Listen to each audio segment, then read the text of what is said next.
गणपती बाप्पा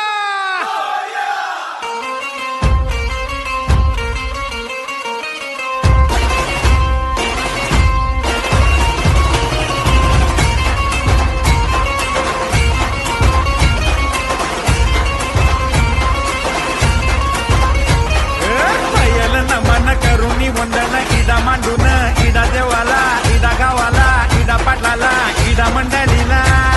आम्ही सांगतो नमन तुम्ही ऐका हो गुणीजन